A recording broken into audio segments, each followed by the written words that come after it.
everyone, I'm Zeta, co-founder and real estate broker of Truly Wealthy Realty.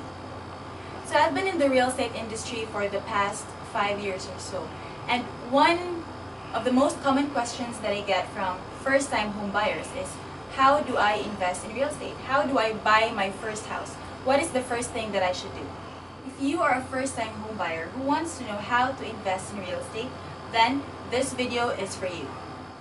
The first thing that you should do is make a list of your requirements in terms of budget, location, and size. So let's break that down further. Size. How big do you want the property to be? So if you're looking for a house and lot, then maybe you can specify the lot, the floor area, also the number of bedrooms, because there are different types of properties. Usually the average number of bedrooms of houses here in Cagayan de Oro are 3 to 4 bedrooms. But we have houses also that have 1 to 2 bedrooms, so it's best to be specific. Another thing that you should specify is the type of property that you are looking for. Is it a house and lot? Is it a lot only? Is it a condominium? So being very specific can really help you when you talk to your broker or when you talk to the people that are helping you looking for a house, because they will know what to present to you. Next is the budget. So this is also a very important part in looking for a property. We have houses ranging from less than $1 million to 1 to 3, 3 to 6 million, 6 to 9, or we have luxury houses also that are more than 10 million. The next requirement that you should specify is the location. So when you say, I'm looking for a house in Cagayan de Oro, where exactly in Cagayan de Oro? So CDO is divided into 2 main areas. We call it Uptown Cagayan and Downtown Cagayan. So Uptown Cagayan is the area where the old airport used to be situated. So we have a lot of subdivisions here uptown. We have Xavier Estates, subdivisions by Pueblo de Oro. We have Gran Europa, which is actually where I'm at right now. We also have subdivisions in Canitoan area. And we also have downtown Cagayan de Oro. So that's where most of the older subdivisions are located. So we have Tuscania, we have Santa Barbara, and then further up north we have Gusa. In the Gusa area we have Santa Cecilia, Capistrano Complex, Villa Ernesto. So there are so many areas that you can choose from. So it's best to also specify which area you would like to invest in. So once you know what you want, then find someone to help you get what you want. And that's step number 2. Find a professional real estate broker. Now most buyers or some buyers think that I don't want to hire a real estate broker, I don't want to get a broker because that's going to drive the price up. That's actually a misconception because it really depends on the broker. So the important thing here is you get a broker that you can trust. Actually, here in the Philippines, buyers are very lucky because they don't have to pay the broker. It's the developer or the seller of the property who has to shoulder the broker's fee. Because in the States, both the buyer's broker and the seller's broker, the buyer and the seller, they pay the broker a professional fee. Here in the Philippines, only the seller does that. So buyers can actually get a very good broker and his or her services for free. It's not as easy as you think to invest in a house and lot, especially if you do not know what you are doing. So if I were the buyer, then I would rather find a broker that I can trust who can help me find a property that I can invest in. Because investing in real estate can be a very stressful process.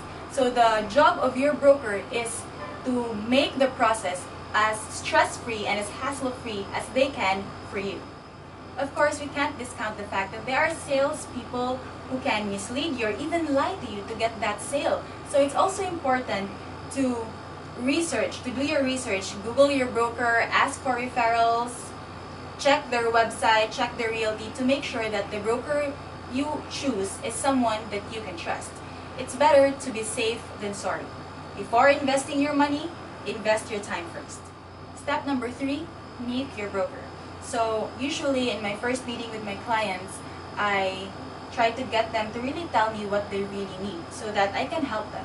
So I don't see myself really as selling something to my clients. I think of myself more of as a consultant. So I ask my clients first, what their preference are, what they need, what they are looking for in a property, and then I suggest to them maybe 3 to 4 properties that match their requirements. So it's more of acting as your partner in real estate. So look to your broker as your partner in helping you acquire the property that you want. So you need to work together, because this is all about teamwork. Because eventually it is you who will own the property, and real estate is a long-term investment. So the more upfront you are with your broker, the better your broker can help you in giving you or in helping you find the property that you really need. Step number 4, check out the houses. So once your broker has given you a list of the houses that you like, you can choose which ones you would like to view. So here in real estate, we call it site visit or site tour. So that's the act of going to the property and checking it out. So I recommend really going to the property to see it first, to check it out first, so that you will really know what you're buying. Now for OFWs or clients who are based abroad, you can maybe ask for the help of a family member who is based here in Cagayan de Oro.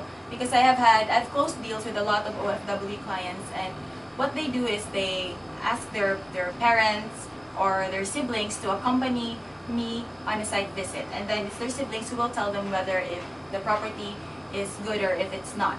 So ask someone who you trust to check out the house for you. If the house that you want to invest in is owned by a developer, then you should also do your background check on the developer. You can also ask your broker if this is a good developer. Because to be honest, not all developers build equally. Some build better than others. So check the track record of the developer. You can maybe talk to friends or family who have properties owned by these developers to check if they're okay. If it's a private listing, if the seller is a private individual who built the house himself, then you can ask a contractor to check the house for you. Because some defects cannot be seen by the naked eye, or if we are inexperienced, then we might not be able to spot the structural defects of the house. So it's better to ask a professional, because it's better to be safe than sorry. Step number 5, choose a property and close the deal.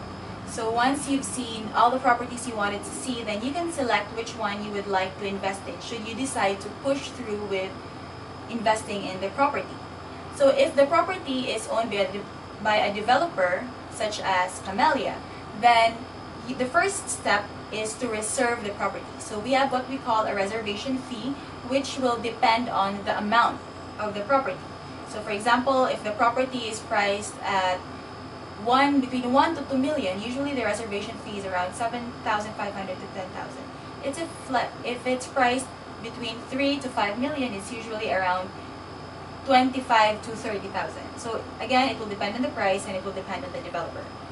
If the property is owned by a private individual, then the first step is to make an offer. So you relay your offer to your broker, the broker will relay it to the seller. If the owner or if the seller likes your offer, then he can accept it. If not, then he will make a counter offer. So you'll just go back and forth until both of you come up with an offer that is agreeable to both parties. So there you have it, the 5 main steps in investing in real estate. This is actually just a very general flow of the process, because I cannot relay everything to you in a 5-minute video. So if you want a private and free property consultation with me, you can just email me or call me on my number below. And for more real estate updates, you can subscribe to my channel. If you'd also have a few requests for videos that you'd like me to do, then you can also comment below, and I may do that video in my next vlog.